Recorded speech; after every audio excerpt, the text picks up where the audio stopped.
Hey, how's it going? It's your old pal, Magnified 111. So you'll notice that the tone of my voice is normal and I'm not screaming and carrying on and being manic and so forth.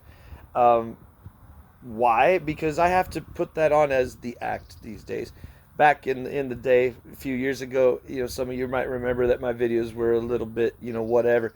And those of you who have become friends of mine through my channel and me through your channels, know that this was kind of the norm, and it was maybe a way that I was getting through a lot of aspects of life back in those days. And so the Magnified 111 channel, as it were, wouldn't exist if it wasn't for this raccoon that used to show up on my old property where we lived out in the East Texas woods. A little raccoon we affectionately named RJ, and that was I never would have done a YouTube channel if it wasn't for this raccoon. And we had all these crazy videos. If you go back in my channel history and go to the first videos, they're all raccoon videos, and they're quite amazing to me. I mean, there was a real kinship between us and this raccoon for about a better part of a year. And that's kind of rare to have shit like that happen to a normal person like me. But it was right. That shit was happening right during a period of my life that was extremely dark. Like health problems galore. I nearly died, and it culminated a 5 year period of us caring for my mother who died of Alzheimer's in our house. We take, things like that last years like that take away your life for years, and you're subjected to the rigors of dealing with an illness like that, watching a loved one, disintegrate of an illness like that, and you're the primary caregiver like 24 fucking 7. And it's not shit that I ever talked about really much. I maybe mentioned it a little bit on a comment here or there, maybe even a little flashing thing in a video that I made back then, but never dwelled on it. The whole point of the Magnified 111 show, as it were, was to get past a lot of them feelings that would drag you down otherwise, and that was by just being insane with life and just viewing it through a warped lens, which has always kind of been real easy for me to do. That my music tastes, my movie tastes have always reflected that I don't think normally. And but I do, I'm not a bad person or a horrible person. I just like a lot of eclectic, weird stuff that a lot of people don't like. And so it's just reflective of our inner parts, And so I guess what the point of this video is like back then I relied on things like that raccoon and like these YouTube channels I've started finding, and my son is a big part of me finding out a lot about a lot of this. And that's how I got involved with the YouTube poops and started really like, because they were cathartic. Like I would laugh so hard like I'd almost cry, and these videos that these people made were dear to me. But there's a few makers of these poops that were so prolific and just made me laugh so much, and that I can really credit them with helping to save my life through those times. And those people are Noise Puppet, who by now, I mean, you all know that the whole reason that I'm still even viable at all is because I'm friends with Noise Puppet, and I've been featured in a video or two of his. And that's like my whole YouTube claim to fame. He's the guy that knows Noise Puppet, he must not be all that bad. But in all honesty, Officer Marmalade, CS 188, Smack Tard, Bab Check. There's so R Huntington. I could go on for an hour of all the YouTube poopers, but the ones I just mentioned are a lot of the.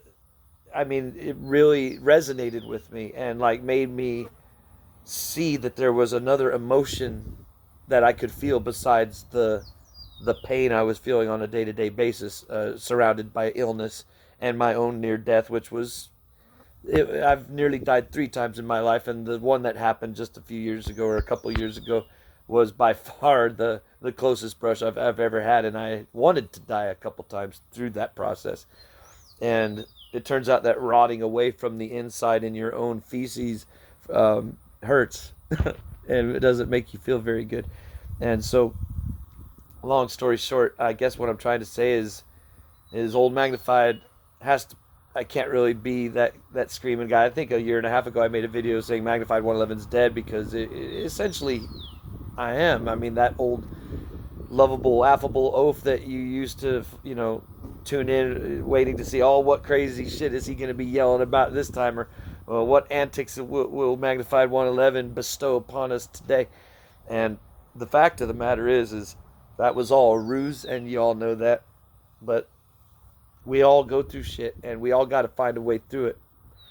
They say that a lot of the prisoners of war in certain wars, like Vietnam or whatnot, they'd be down in their little pits, their little underground dugouts with the bamboo up above to keep them in there. And every once in a while, the hatch would open, and the Vietnam people would grab one of the soldiers and take him, and he'd be gone for an hour, and the ones in the hole would hear the screaming, and then later the prisoner would come back missing a finger or two or an ear or something like that, or be burned over parts of his body. And so it would cause fear, it would cause stress, so they would have to figure out a way to get through it. And so they would come up with songs and stuff, and they would regale each other from from afar, like for the other buddies that are trapped in other holes, and they would start singing songs like commercial jingles, but they'd warp the lyrics to be vulgar, kind of like a YouTube poop. But it was cathartic for them. It was a way to survive the harshest and the worst of times.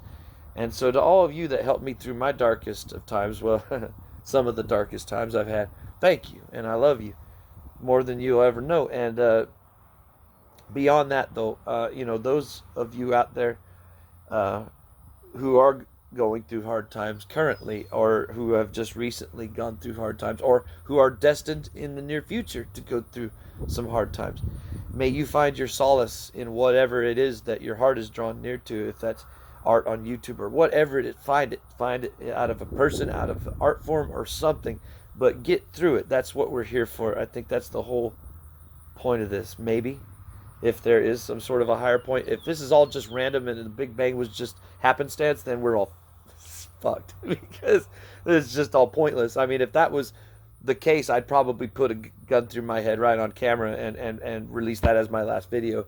But how would I do that if I was dead? I wouldn't be able to release it. I'd have to figure that shit out. But anyways, I don't think I could do it if it was just random, because life has been a great series of periods of long periods of misery for me and my family, and we're still kicking like chickens. And so I'm just, I guess, reaching out to those of you who still watch this old channel, all the Smack Tards and Officer Marmalade, Tommy Dalo, and Babchak, and all the other guys who I know will watch. And there's some other stragglers that have come in lately and have subscribed just for whatever reason. And to all y'all, just know this: I do have a deep affection in my heart for all y'all and everything you've done for me in the past, and anything that you could ever need from me in the future. You know how to get a hold of me on YouTube. Just do a PM through YouTube, or just comment on the video, and we'll get in touch. And whatever, sometimes you just need someone to listen or whatever, or sometimes you just need to know that someone else that is not a complete asshole is out there that cares. I don't know. All I know is that this has been a big roller coaster ride, and I'm sure it has been for a lot of y'all, because if I'm not missing my guess, most people are dealing with a lot of tragedy and a lot of hardship and a lot of health problems and a lot of worse than that. And I can tell you that my wife can give a testimony on just how bad things can be for a person for a long period of time, as a child in her case. But I digress. We won't get all dark and morbid. That's not the intent. But it is a serious video for me, and I appreciate you sitting through this 8-minute video or 9-minute video or whatever it's going to end up being. And know that old Mags is still here, but I guess it's not going to be as much fun on the Magnified 111 channel. There's still debate of me and my wife turning the channel into something a little different, something we've been wanting to do for a long time but never get around to doing. But we'll see. Everybody have a good one. Magnified 111. Peace. Love y'all. Take care.